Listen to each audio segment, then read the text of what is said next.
और मशरिक़ वस्ता से बड़ी खबर इस वक्त आ रही है। मशरिक़ वस्ता में जिस तरह से हालात तनावपूर्ण बने हुए हैं, जिस तरह से कशीदगी मशरिक़ वस्ता में लगातार बढ़ती जा रही है, ईरान इजराइल जंग के बाद जो कशीदगी बढ़ी थी वो कशीदगी मशरिक़ वस्ता में कम होने का नाम नहीं ले रही है। और इस बीच मशरिक़ वस्ता के जितने ममालिक हैं वो सब एक तरह से अपनी अपनी तैयारियों में लगे हुए हैं। मशरिक़ वस्ता के हालात पर भी हम बात करेंगे और इसके अलावा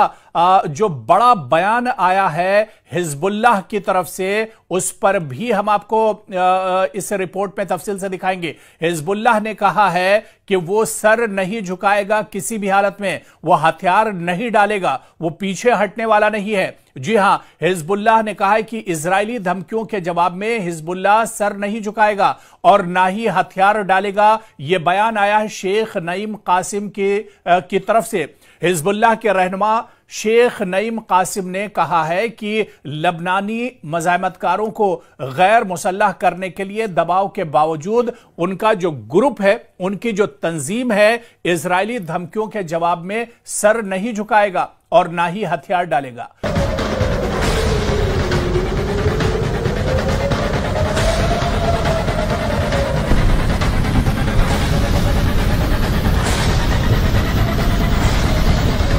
कासिम ने आपको बताते चलें कि हिजबुल्लाह के मजबूत गढ़ बैरूत के जुनूबी मजाफात में अपने हजारों हामियों से टेलीविजन पर खिताब किया और उन्होंने अपने इस खिताब में कहा कि यह धमकी हमें इताअत कबूल करने पर मजबूर नहीं कर सकती है। उन्होंने कहा कि बार बार जो धमकी इजराइल की तरफ से दी जा रही है, बार बार जिस तरह से अमेरिका की तरफ से धमकाया जा रहा है, इन धमकियों का उन पर कोई असर नहीं पड़ेगा। यह धमकी उन्होंने कहा कि हमें इताअत कबूल करने पर मजबूर नहीं कर सकती हैं, यह धमकी हमें कमजोर नहीं कर सकती हैं, यह धमकियां हमें पसपा नहीं कर सकती हैं। गुज़िश्ता साल इजराइल और हिजबुल्लाह के दरमियान जंग के बाद इक़्तिदार संभालने वाले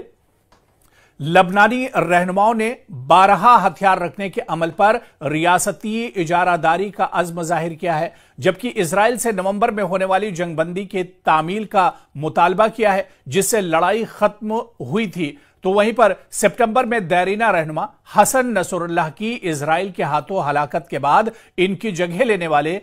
शेख कासिम ने कहा कि ग्रुप के मज़ाहमतकार अपने हथियारों से दस्तबरदार नहीं होंगे और इस बात पर उन्होंने जोर दिया कि इजराइल की जारियत को पहले रोका जाए। उन्होंने कहा कि पहले इजराइल जो कार्रवाई कर रहा है, जो नापाक हरकत कर रहा है, इजराइल जिस तरह से लगातार अटैक कर रहा है, इजराइल जिस तरह से लबनान पर कार्रवाई कर रहा है, इजराइल जिस तरह से खित्ते में ईरान को निशाना बना रहा है, इजराइल जिस तरह से हमास को परेशान कर रहा है, इजराइल जिस तरह से गजा में कत्ले आम कर रहा है, गजा में अब तक हजारों मासूमों का कत्ल हो चुका है। तो ऐसे में जब तक इजराइल अपनी जारियत को नहीं रोकता है, जब तक इजराइल अपनी नापाक हरकतों को नहीं रोकता है, तब तक यह कार्रवाई नहीं रुकेगी। और एक तरह से उन्होंने कहा कि वो रुकने वाले नहीं हैं, वो किसी भी हाल में रुकेंगे नहीं। पहले इजराइल को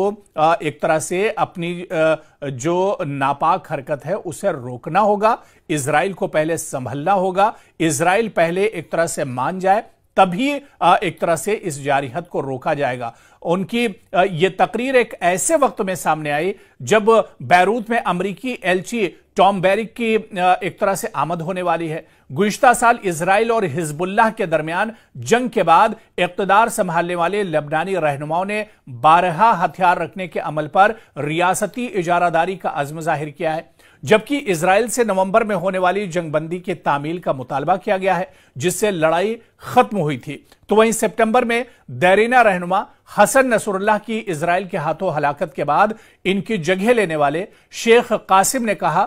कि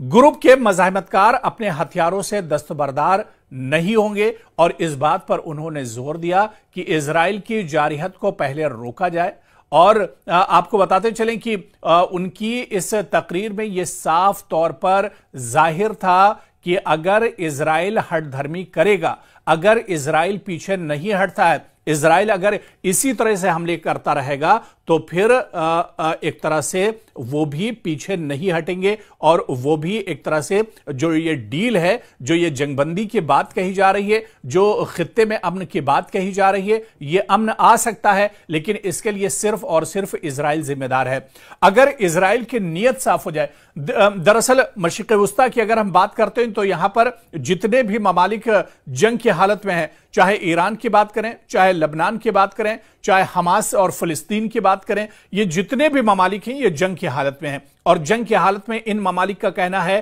कि ये सिर्फ और सिर्फ इजराइल की वजह से है, क्योंकि इजराइल की नीयत साफ नहीं है। इजराइल हमेशा ये चाहता है कि वो एक तरह से मशरिक़ वुस्ता पर उसकी दादागिरी चले, मशरिक़ वुस्ता पर वो एक तरह से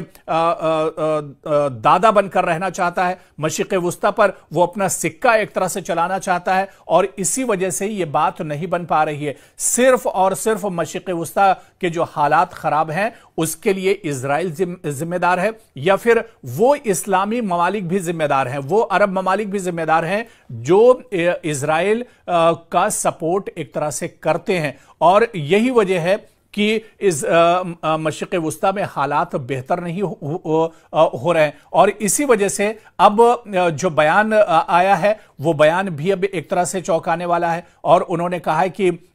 जब तक हिजबुल्लाह पीछे नहीं हटेगा, हिजबुल्लाह जब तक सर नहीं झुकाएगा, जब तक इजराइल एक तरह से हथियार नहीं डाल देता है, या जो इजराइल है वो पीछे नहीं हटता है।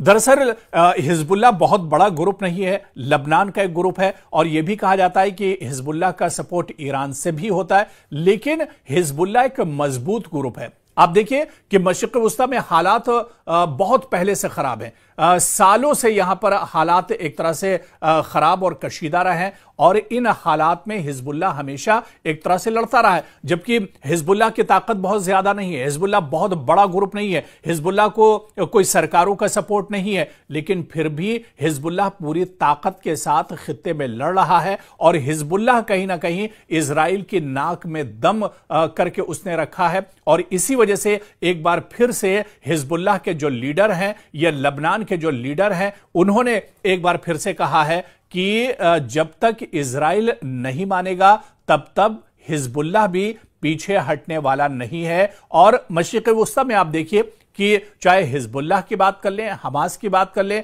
या हुसियों की बात कर लें, ये दरअसल वो ऑर्गेनाइजेशंस हैं, ये छोटे छोटे वो सब ग्रुप हैं जो इजराइल के लिए सबसे बड़ा खतरा बने हुए हैं। हालांकि